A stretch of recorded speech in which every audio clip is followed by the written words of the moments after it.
Today I am going to teach you something about slit lamp biomicroscopy. Slit lamp biomicroscopy can be understood under the following headings. First, you should know the definition of slit lamp biomicroscopy. Then you should know the gold standards of slit lamp biomicroscopy, by which it has become a very popular equipment in the ocular examination, and it has got multiple uses, and most of the diseases can be diagnosed by slit lamp biomicroscopy. And you should know various types of slit lamp biomicroscopes that are available in the market. Next thing is to know the parts of the slit lamp. Various parts are there, and maneuvering various parts of this particular slit lamp will definitely help in complete and proper examination of a patient under slit lamp biomicroscopy. Next step is to know something about the anterior segment examination, proper procedure as to how to examine the anterior segment, and what is the type of illumination that is necessary for examining the anterior segment, and the amount of magnification that has to be made so as to discern various structures in the anterior segment. Next, you have to know that slit lamp biomicroscopy will also help us in giving a proper contact lens fitting. The seventh side heading probably will be examination of intraocular pressure. Examination of intraocular pressure and visualizing various structures in the angle of the anterior chamber are the things that we are supposed to know by using slit lamp biomicroscope. And we should know various methods of visualizing the posterior segment of the eye by using slit lamp biomicroscope. Of course, slit lamp biomicroscope alone cannot do the examination of the posterior segment. It has to be assisted with various types of lenses, and which are those lenses is our concern while we are examining the posterior segment. We should know about these particular lenses. Then you must know that slit lamp biomicroscope can be used for documentation of various diseases, and various findings can be documented and taught to the students by using slit lamp photography. The last and the of course therapeutically useful method is to use the slit lamp for laser delivery system. Green laser and neodymium YAG laser can be mounted on the slit lamp, and it can be directed to various specific places, and we can do photocoagulation and photo ablation, photo disruption with this slit lamp equipment. And this helps us to direct the laser to a particular specific site where you want to do laser therapy for the patients. Definition of slit lamp biomicroscope can be like this. Slit lamp biomicroscope can be defined as a device with a slit beam of light which can be used to examine the magnified image of the living ocular tissues.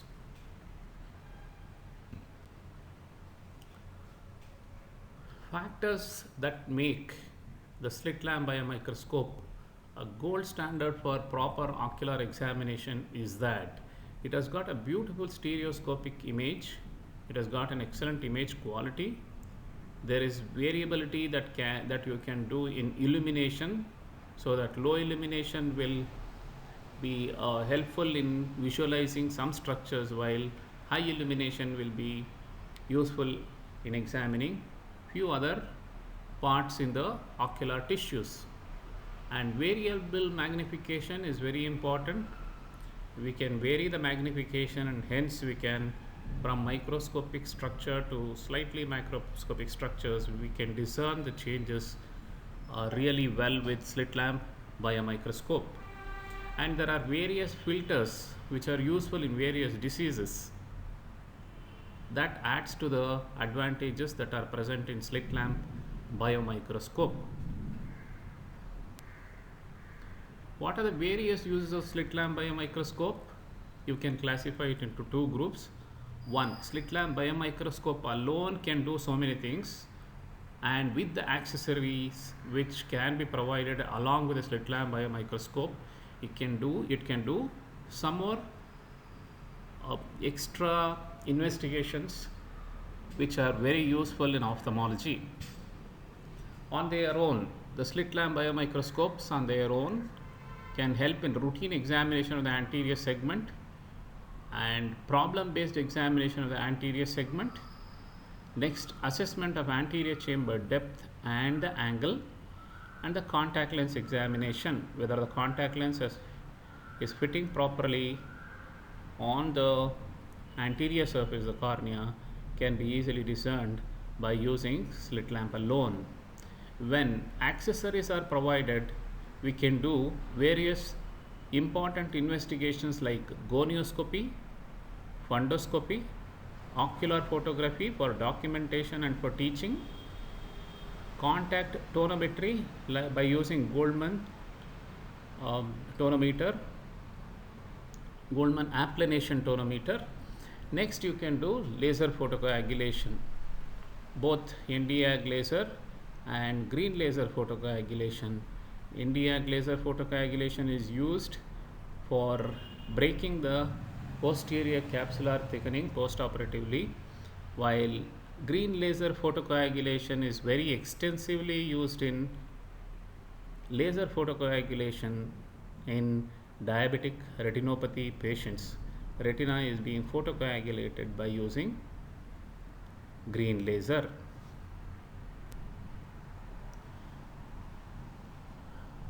The slit lamp biomicroscopes can be broadly divided into two models: Hack-Street model, which has got illumination part at the top, and the Carl Zeiss model, which has got illumination part at the bottom.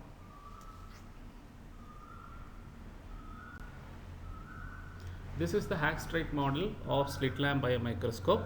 As I keep telling you, any ophthalmic equipment will be having an illumination part and an optical part or an observation part and the mechanical part. So here you can see that there is source of light on top, which by using condensing lens is converted into parallel beam of rays, and it is split into a small slit. It is narrowed down to a small slit of beam, and it is projected by using a mirror towards the patient's anterior segment, and there is a microscope correspondingly in the same line coaxially, and with that you can examine and have a stereoscopic view of what you are seeing in the anterior segment. This is a Carl Zeiss model of slit lamp biomicroscope. You can observe that the light source is in the lower part of the equipment, and it is projected upwards by using various condensing lenses, and it is bent towards the patient by using a 45-degree inclined mirror.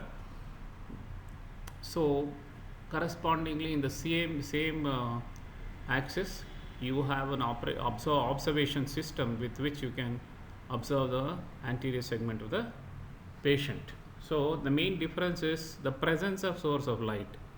In Hack-Street model it is in the upper part, while in the Carl Zeiss model it is in the lower part.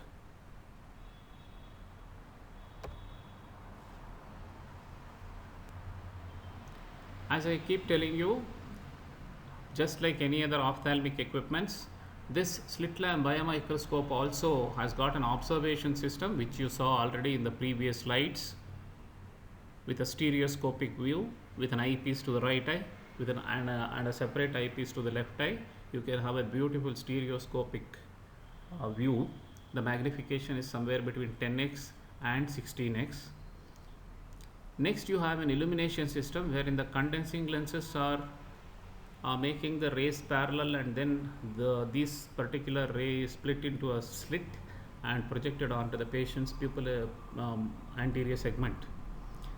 Next, you have a mechanical support system with which you can manipulate the equipment to various places so as to bring both your observation view and the illumination view and correlation of these two views will help you to identify various pathological changes or even the physiological changes that are present in the anterior segment and the posterior segment and in the angle of the anterior chamber. As I told you, this will help you. This equipment will also help you to direct the laser to a specific place where you want to do either laser photocoagulation or photo disruption by using laser. These are the various parts of a slit lamp. There are about 20 parts of the slit lamp biomicroscope which you have to know, but I would like to narrow it down to a few things which are very important, which you can ignore, which you cannot ignore. These are the slit lamp parts which you cannot ignore. You have an illumination control, a small knob by using which you can control the illumination. There is a reflecting mirror which will reflect the light towards the patient's pupillary area.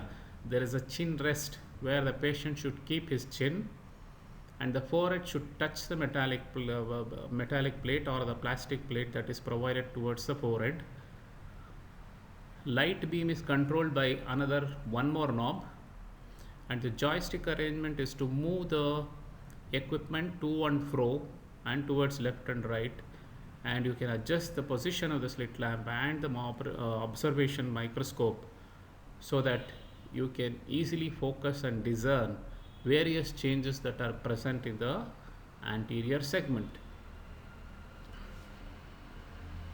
It is important for you to, before starting examining the patient, it is important for you to know various parts, and you have to do a trial without the patient, and then make sure that what all happens with various filters, various magnification, or how to change the magnification and how to change the size of the slit, how to do diffuse illumination.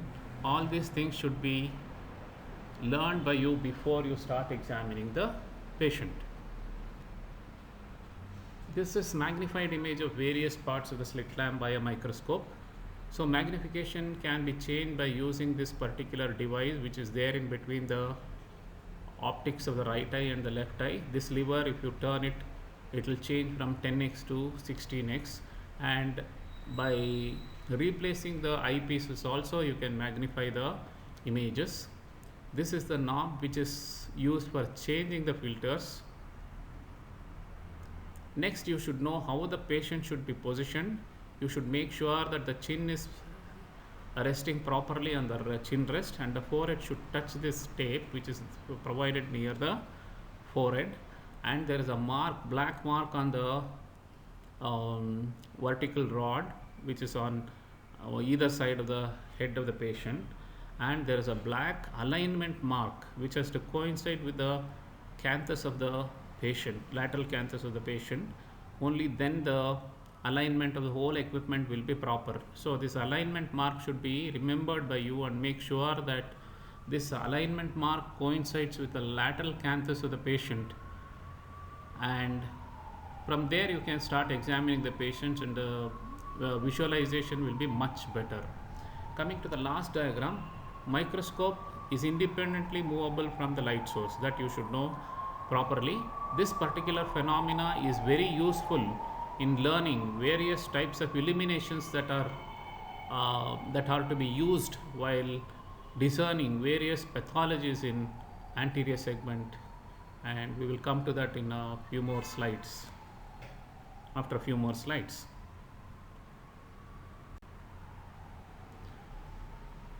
To simplify the basic procedure of examining with slit lamp biomicroscope, you must remember that patient's chin should be kept on the chin rest, then the patient's forehead should touch the band which is provided. The black mark on the slit lamp biomicroscope vertical rod should coincide with the lateral canthus of the patient, and then only you can examine various structures very easily. Patient can be asked to look straight ahead, but later on, if you want to examine a particular area, later on gaze can be changed according to the area to be examined, and you have a fixation light on which the patient can fix the gaze. By fixing the case in various, by changing the position of the fixation light, you can ask the patient to look at various positions depending upon which area you want to examine properly. And of course, next you should know that you have to start off the illumination, and you should vary the magnification according to the lesion that you have to see, and all these knobs should be known to you when you are examining that particular patient. If you have to do a special examination, you should know where the filters are, and then you should be able to change the filters according to whatever disease you are seeing and whatever you want to specifically examine. This is a table which will summarize various types of illumination that are necessary to discern various pathologies in the anterior segment of the ocular tissue. And you have various kinds of illumination. The first one is diffuse illumination, wherein diffuse light is projected. It's something like a torchlight examination with higher magnification.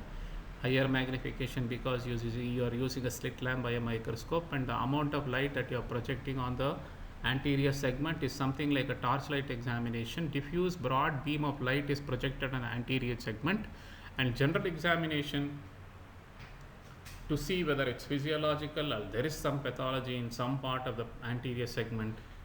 This can be analyzed by diffuse illumination. Direct illumination. Slit beam and microscope are coaxial and in the same area. With this kind of a direct illumination, you will be able to understand any pathologies in the corneal stroma and the epithelium of the cornea. By indirect illumination, here the slit beam is focused just beside, a few degrees apart from the observation tube, and here with this kind of examination you can visualize corneal microcysts and vacuoles. Retroillumination. Right here the light is reflected off the iris or fundus, slightly off the iris or fundus. By doing this kind of an examination, you can visualize corneal edema, neovascularization, microcysts and infiltrates. Next you have specular reflection. Specular reflection is another kind of illumination wherein slit lamp and microscope are 60 degrees to each other. By doing this kind of an examination, you can examine the endothelium and the guttae and polymegathism that are present in the cornea can be visualized by this particular examination. Sclerotic scatter. Slit is focused at the temporal limbus in this particular case, and by this sclerotic scatter examination you can see subtle stromal or epithelial opacities which cannot be seen otherwise. Oscillatory illumination of Koppe is another kind of illumination. Oscillatory illumination of Koppe. Beam is given an oscillatory movement. You go on moving the beam this way and that way, and here it is possible to see the objects or filaments in the aqueous which are otherwise not seen. The other kinds of examination it may not be seen. By oscillatory examination of Koppe, you can probably see the filaments and minute objects that are present in the aqueous fluid. These are the diagrams to show how the diffuse illumination is done. Various kinds of illumination is done. Here in this picture, you are able to see how the diffuse examination is done. It's a broad beam of light that is projected on the cornea to assess the whole of the anterior segment.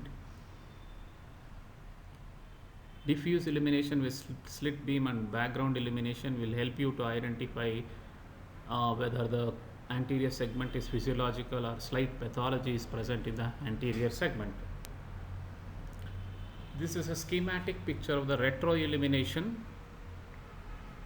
wherein the light is focused slightly off the iris or the retina, and this will help you, as I told you earlier, for a few specific diseases, you can use this retro illumination. This is the schematic picture of sclerotic scatter. You can observe that the light is focused from the temporal aspect and minute endothelial abnormalities can be seen in this. Slides, we have completed the examination of the anterior segment, and here now you must remember that for contact lens fitting also in the anterior segment the slit lamp alone can be used, and uniform distribution of the fluorescein will give you that the contact lens is fitting on the cornea properly. So diffuse illumination is more than enough to assess the contact lens. So that finishes the anterior segment of examination of the ocular tissue by using slit lamp biomicroscope. Next, you should know that the slit lamp is extensively used in identifying, diagnosing and giving therapeutic uses for posterior segment can also be done by using slit lamp biomicroscope. So for these you need special lenses. The lenses that are used with slit lamp biomicroscope for posterior segment examination can be classified like lens which are going to be not in contact with the ocular tissue, and another set which are in contact with the ocular tissue. Here you please forget about the indirect lenses which we have already learnt in indirect ophthalmoscopy. We will concentrate on only the lenses which we are going to use with the slit lamp biomicroscope. These indirect lenses we are not going to use with slit lamp microscope, but we are going to use along with indirect ophthalmoscopy, which we have studied in the previous class. So non-contact ones can be further classified into convex lens and concave lens. So in convex lenses, very widely used convex lens is plus 90 diopters. Next common convex lens that is used is plus 78 diopters, and very rarely used convex lens is plus 60 diopters. This is a non-contact, this is a set of non-contact convex lenses. So some concave lenses are also used. Here we use ruby lens, which will help us to see the virtual erect image of the fundus, and we are able to assess a few abnormalities in the posterior segment by using this ruby lens. So next we will go to the contact lens.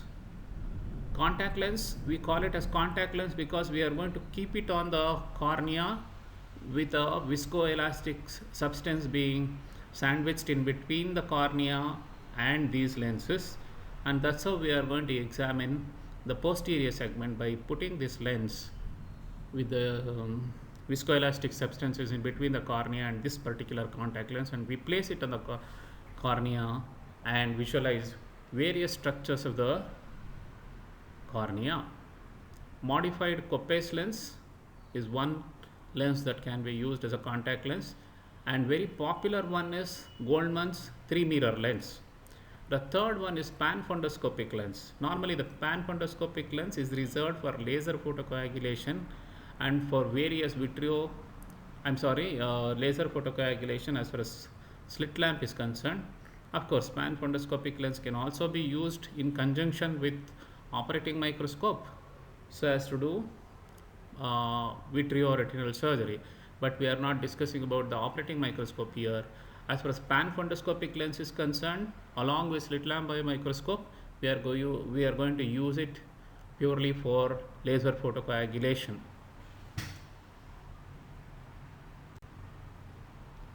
This is the way the virtual image is formed by the ruby lens. Ruby lens is a concave lens, while rest of the popular lenses that are going to be used to examine the posterior segment of the eye are convex lenses. So ruby lens gives a virtual erect image of the fundus, and you can detect the abnormalities that are there in the posterior segment. So this is the picture of the ruby lens that can be placed in front. Of course, it's a non-contact lens. You are not going to use it. You are not going to use it on the place it on the cornea. You are going to use it in a convenient distance of 10 to 12 millimeters in front of the patient's cornea. It's a plano concave lens with dioptric power of minus 58.6 diopters, which neutralizes the optical power of the eye. As you know, the optical power of the eye is plus 60 diopters, and whatever this plano concave lens with dioptric power of minus 58.6 diopters that we are using will neutralize the power of the eye, and then hence we are able to see the vertical erect image of 18 millimeters in front of the patient's retina. The image is 18 millimeters, it's virtual, erect, and 18 millimeters in front of the patient's cornea. Again, this is the description of the ruby lens. It's a plano concave non-contact lens with high minus power. Virtual erect image is formed to visualize the optic cupping, peripapillary changes, nerve fiber layer thickness with red-free filter, macular lesion level, slit beam side movement, and vitreous opacities and strands can be seen. Basically, the posterior segment, a posterior pole of the posterior segment is better visualized by using this ruby lens. So next, coming to the contact lens, you have contact lens biomicroscopy. A is the central part of the contact lens with which you can visualize the posterior pole of the posterior segment, and you have lens B, lens D, and C.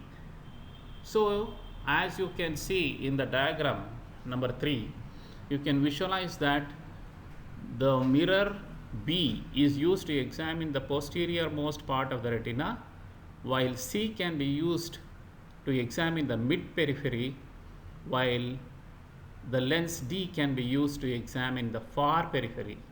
Far periphery is nothing but the anterior most part of the retina. This is the structure of the 3-mirror contact lens biomicroscope.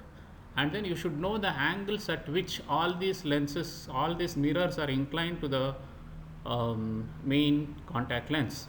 Main contact lens is A, and they are inclined to the main contact lens A at particular degrees, and you should know the degrees of this particular mirrors. One is inclined at 59 degrees, while the other one is inclined at 67 degrees, and the third one is inclined at 73 degrees to the contact lens.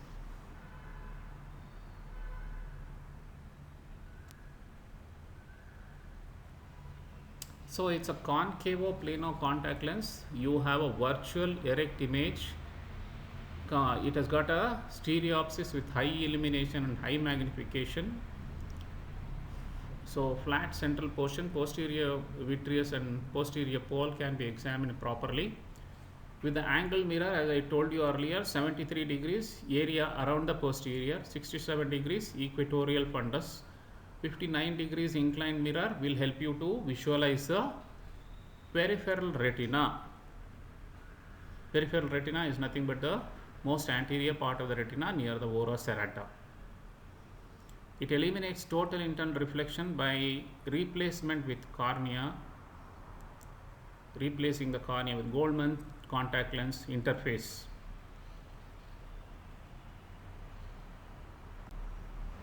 This is a pan-fundoscopic lens.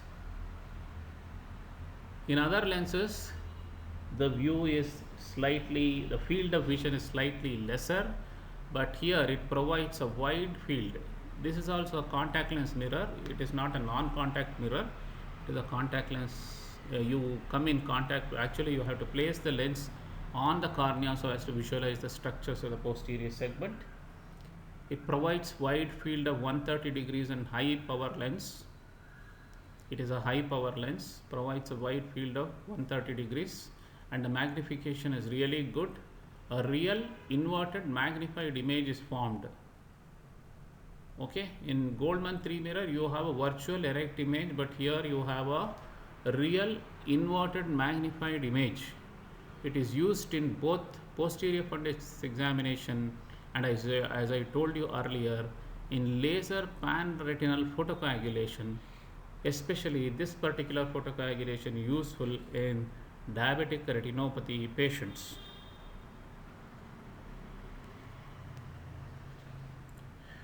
Now we will come to the non-contact lenses, wherein you are not going to touch the cornea, or going to hold the lens at a particular place in front of the cornea, and you are going to visualize the posterior segment. So in all these lenses, you must remember that the image is real, inverted and laterally reversed, just like what you see in case of indirect ophthalmoscope. Optics of indirect fundus biomicroscopy is similar to that of indirect ophthalmoscopy, as I told you. So these are all double aspheric lenses of various diopters. The most popular one is 90 diopters, which we normally use in our OPD in Rajarajeshwari Medical College and Hospital.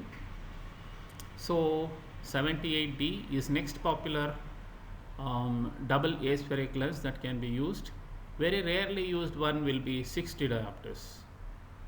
You must know the magnification in all these cases, and you must also know how to calculate the magnification of the image that you are watching.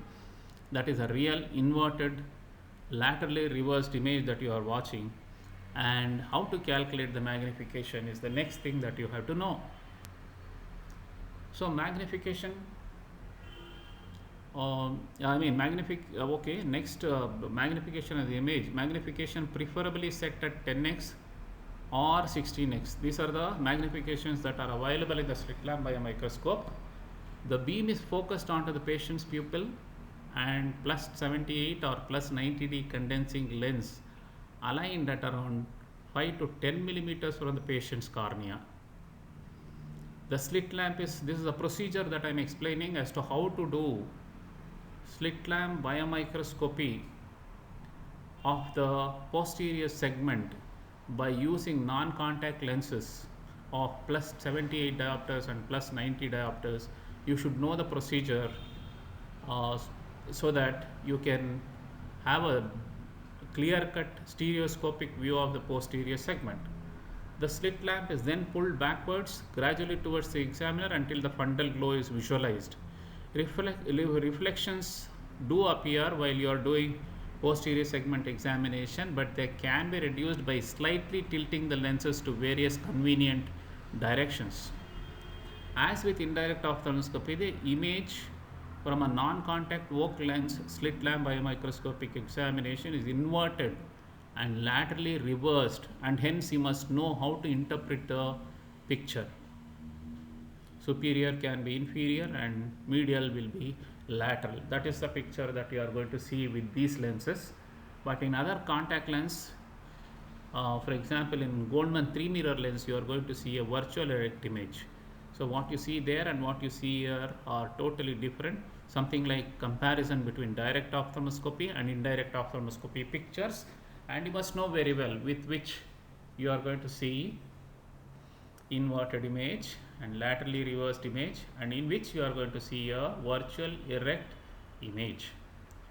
To view the peripheral retina, ask the patient to look into appropriate positions of the gaze, just like how you see in case of indirect ophthalmoscopy.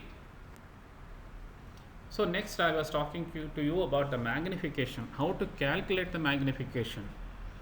Magnification can be calculated by using this particular formula: power of the eye into magnification of the slit lamp divided by the power of the lens. For example, if you are using magnification of plus 90 diopters is being used for examination of the posterior segment, then you have to divide the power of the eye, that is 60 diopters, and you have to multiply 10, which is the magnification that is there in the slit lamp, and it has to be divided by the power of the condensing lens which you are using, that is 90, and it will come up to 7.6. Thus magnification is inversely proportional.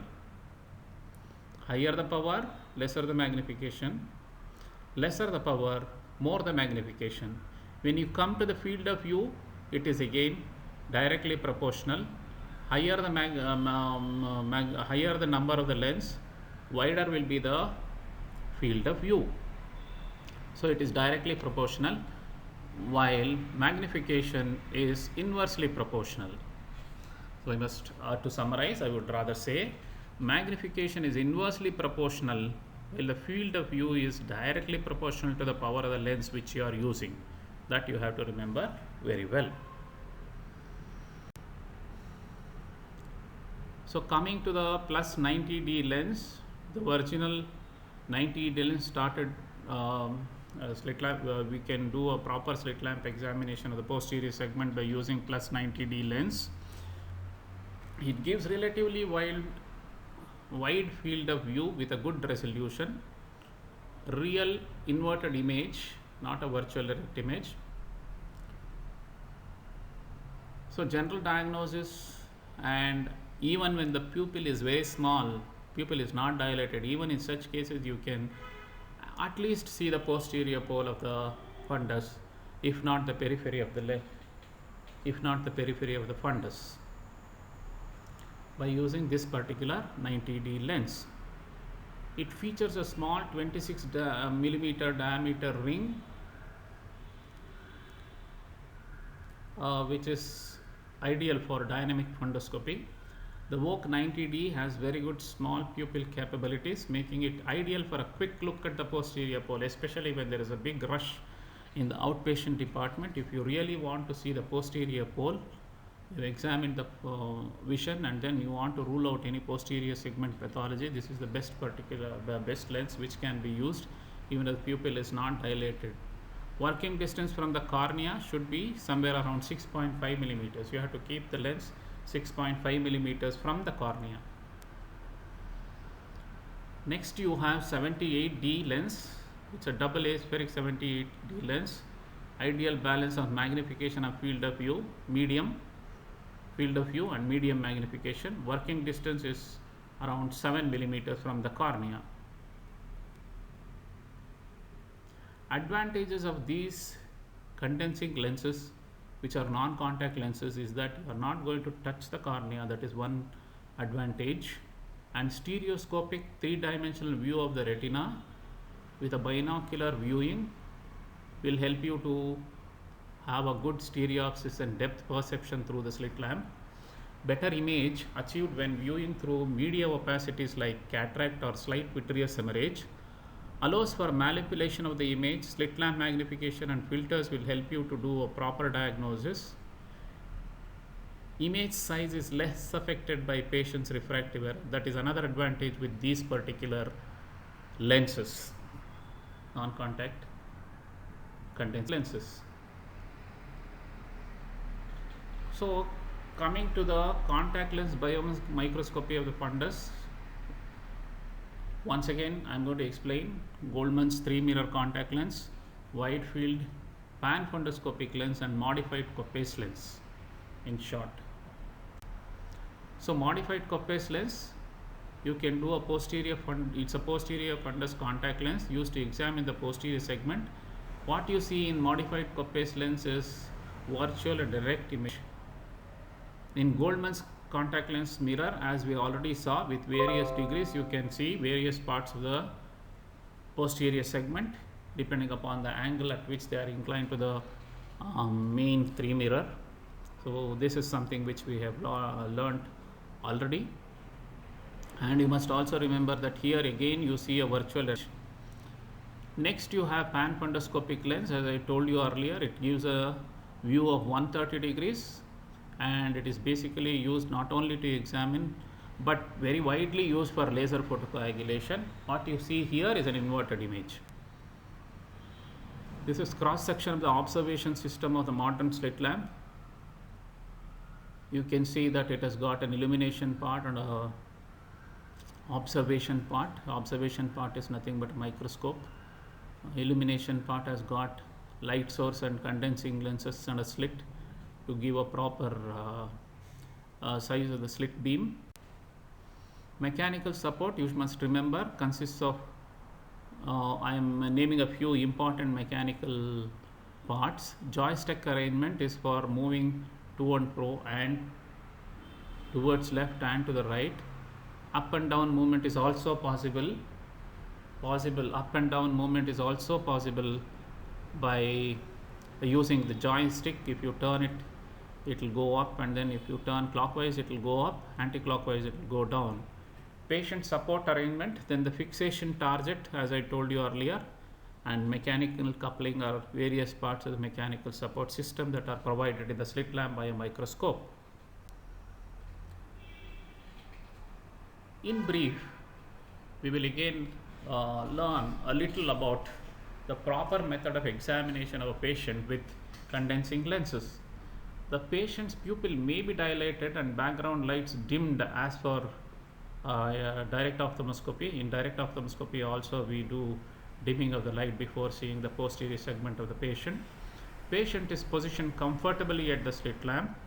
The slit lamp viewing piece and the light column are kept at an angle of 90 degrees. Set illumination angle coaxial with the slit lamp viewing system. That is very important to visualize the various structures of the posterior segment. The illumination is kept low. The slit beam at a width of 2 to 3 millimeter and a length of 5 to 10 millimeter is more than enough to visualize the posterior structures with an excellent stereopsis and depth perception quality. This is the picture what you see with 90D lens. You can see this kind of a picture even if the pupil is not dilated.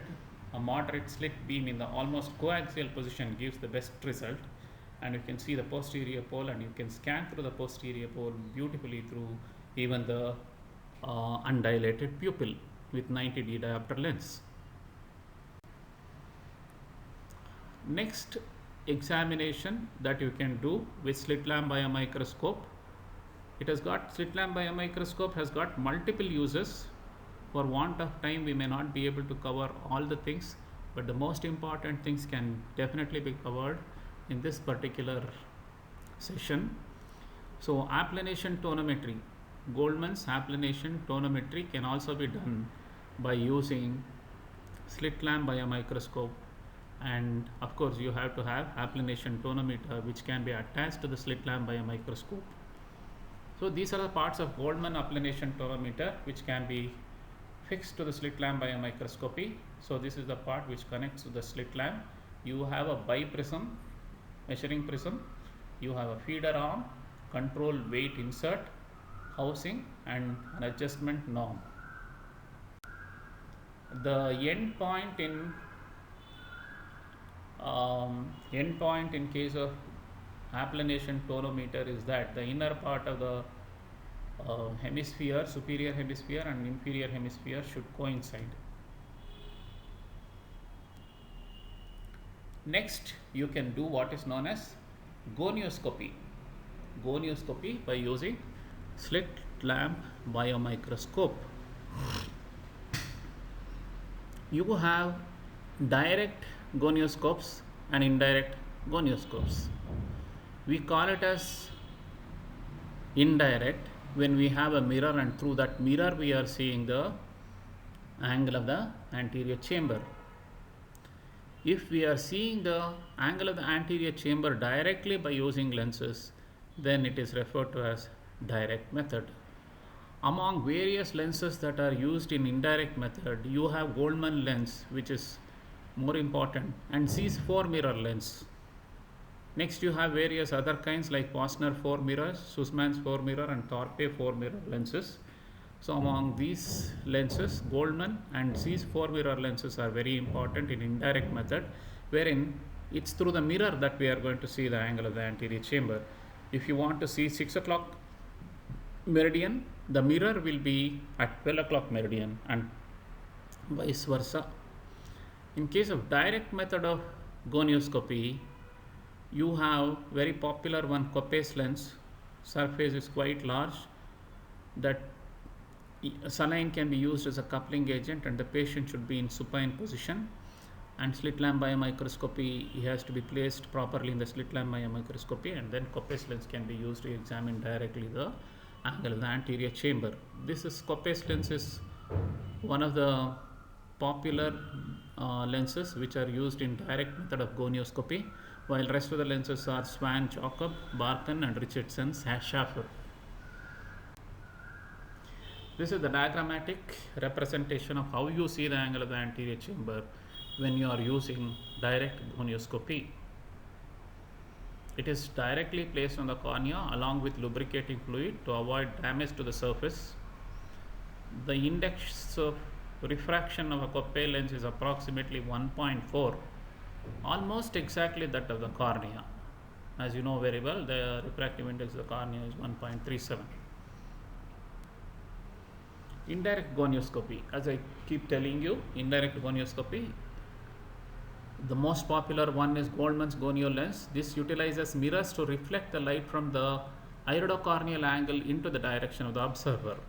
While the view obtained is smaller than that of the Coppe's gonio lens, it can be used with the patient sitting upright position.